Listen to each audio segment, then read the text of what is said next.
Hi hello everyone, welcome to my channel. ఈరోజు ఎంతో టేస్టీగా ఉండే టొమాటో రైస్ని ఎలా ప్రిపేర్ చేసుకోవాలో నేను మీకు చూపించబోతున్నాను.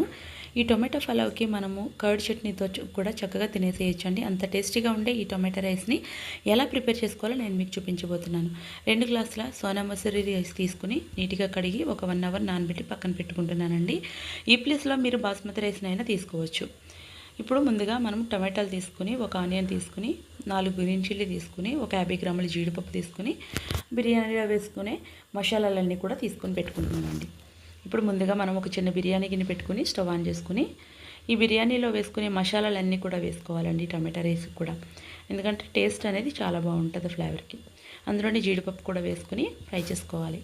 ఇప్పుడు ముందుగా ఒక ఆనియన్ కట్ చేసి వేసుకుని ఇది ఆనియన్ ఫ్రై చేసుకుని, ఇప్పుడు ఇందులోనే ఒక 4 పచ్చిమిరపకాయలు వేసుకుని మనం అందులోనే ఒక 2 రెమ్మల కరివేపాకు కూడా వేసుకుని ఫ్రై చేసుకోవాలి.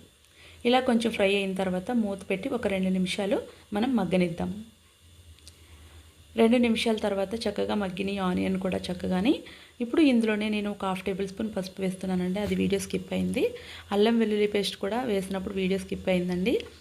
ఇందులోనే 1 టేబుల్ స్పూన్ అల్లం వెల్లుల్లి పేస్ట్ కూడా వేసి పచ్చివాసన పోయేంత వరకు ఫ్రై చేసుకుని అందులోనే టమాటాలు కూడా వేసుకుని మనం మూత పెట్టి ఒక 5 నిమిషాలు మగ్గనిద్దాం. చూడండి, 5 నిమిషాల తర్వాత చక్కగా టమాటో కూడా మగ్గింది. ఇప్పుడు ఇందులో ఒక 2 టేబుల్ స్పూన్ల సాల్ట్ వేసుకుని మనం అంతా కలిసే విధంగా ఒకసారి ఫ్రై చేసుకుందాం. ఇలా సాల్ట్ వేయడం వల్ల టమాటో అనేది త్వరగా మెత్తబడిపోయి గ్రేవీలా అయిపోతుందండి. మీరు టమాటో మిక్సీ పట్టి పేస్ట్ కూడా తీసుకోవచ్చండి ఈ ప్లేస్లో. ఇప్పుడు ఇందులోనే 1 టేబుల్ స్పూన్ గరం మసాలా వేసుకుని మనం అంతా కలిసే విధంగా మిక్స్ చేసుకోవాలి. నేను గరం మసాలా వేసుకుంటున్నానండి, ఇంకా కారం అలాంటివి ఏమీ వేయలేదు. మీకు ఒకవేళ స్పైసీగా కావాలంటే కొంచెం కారం కూడా వేసుకోవచ్చు. పిల్లల కోసం కాబట్టి చేస్తున్నాను కాబట్టి గరం మసాలా ఒకటే వేసానండి. కారం ఎక్కువ వేస్తే మరి పిల్లలు తినలేరు కదా. ఇలా మనం ఈజీగా లంచ్ బాక్స్కి ప్రిపేర్ చేసి పెట్టేసేయచ్చండి. చూడండి, టమాటో కూడా చక్కగా గ్రేవీ లాగా అయిపోయింది. ఇదంతా కూడా మగ్గి ఆయిల్ వదులుతూ ఉంది కదా. ఇప్పుడు మనం రైస్ వేసేసుకుందాం. రైస్ అంతా కూడా వేసేసుకుని మనం మొత్తం టమాటో పేస్ట్ అంతా కూడా రైస్కి పట్టే విధంగా మిక్స్ చేసేసుకోవాలండి. ఇలా అంతా మిక్స్ చేసేసుకుని ఒక 2 నిమిషాలు మూత పెట్టుకుని మనం మగ్గనిద్దామండి. రైస్ కూడా అలా పెట్టుకుని మగ్గనిస్తే రైస్కి మనం ఆ ఫ్లేవర్ అంతా కూడా చక్కగా పడుతుంది. ఇప్పుడు ఇందులో వాటర్ వేసుకుందాం. నేను 1 గ్లాస్ రైస్కి 2 గ్లాస్ వాటర్ వేసుకుంటున్నాను, అంటే 4 గ్లాసులు వాటర్ వేసుకుని ఉప్పు టేస్ట్ అంతా చూసుకుని మూత పెట్టుకుని కొంచెంసేపు ఉడికించుకుందాం.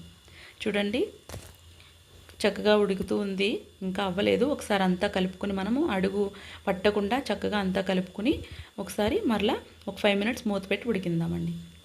చూడండి, చక్కగా 5 మినిట్స్ తర్వాత ఉడికిపోయింది. రైస్ అంతా రెడీ అయిపోయింది. చూసారా, ఇంతేనండి. చాలా ఈజీ ప్రాసెస్లో మనం టమాటా రైస్ని ప్రిపేర్ చేసేసుకుని పిల్లలకి morning time lunch box prepare చేసి పెట్టేసేయచ్చండి. అంతేనండి, కొత్తిమీర చల్లుకుని స్టవ్ ఆఫ్ చేసుకోవడమే. నచ్చిందా? మీరు కూడా ట్రై చేస్తారా? అయితే మీరు కూడా ట్రై చేస్తే నాకు కామెంట్ చేయండి, లైక్ చేసి షేర్ చేయండి. ఇలానే మీరు ఇంట్లో లంచ్ బాక్స్ ప్రిపేర్ చేసి పెట్టేసేయండి. Thank you for watching. Please subscribe.